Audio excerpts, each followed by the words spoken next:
When we first went, I used it as more of an escape from everything, you know. I want to get away, I want to go do something, I want to get closer to God. And boy, it ended up being something way more than I ever expected that it would be. My mom and I traveled to Ukraine with Northland in the summer of 2010. You know, you go over there and you think orphans and, you know, cute little girls and, you know, rosy-cheeked little boys. But these were rough teenagers between the ages of 13 and 18. And it was really intimidating.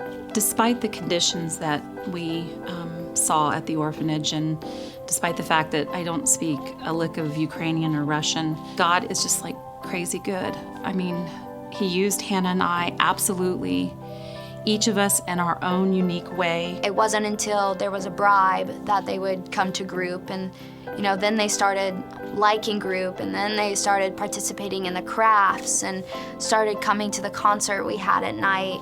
And you could just see this new light coming into their face, like, wow, you know, there is something bigger than me that loves me and will love me no matter how much I screw up. At 16, these teenagers are either leave the orphanage of their own free will because they don't like living in the environment that they've been living in, or they're thrown out.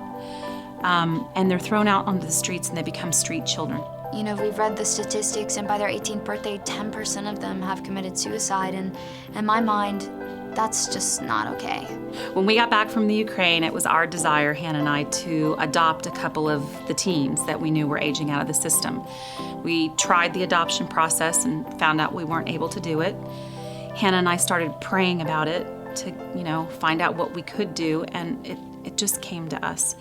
If these kids weren't going to be able to come to us, then we were going to go to them.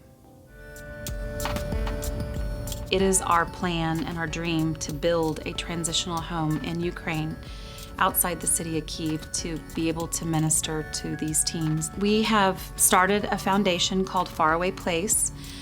We created a website called farawayplace.org, and we've begun to do a lot of fundraising activities.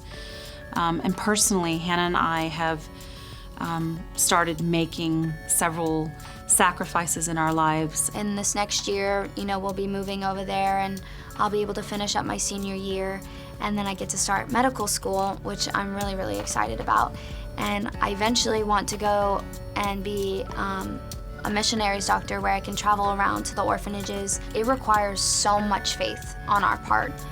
And honestly, before I went to Ukraine, that faith was not there. But now, my faith is not shaken, and neither is my mom's, and we are so on fire for this, and we are so ready to go.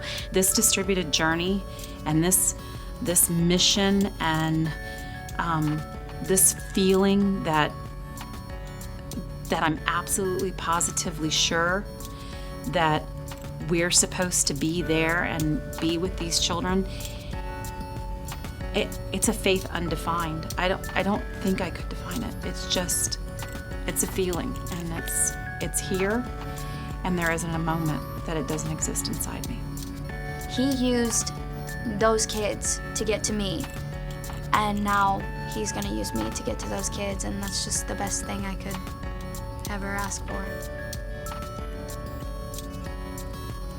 I made my someday today. I made my someday today.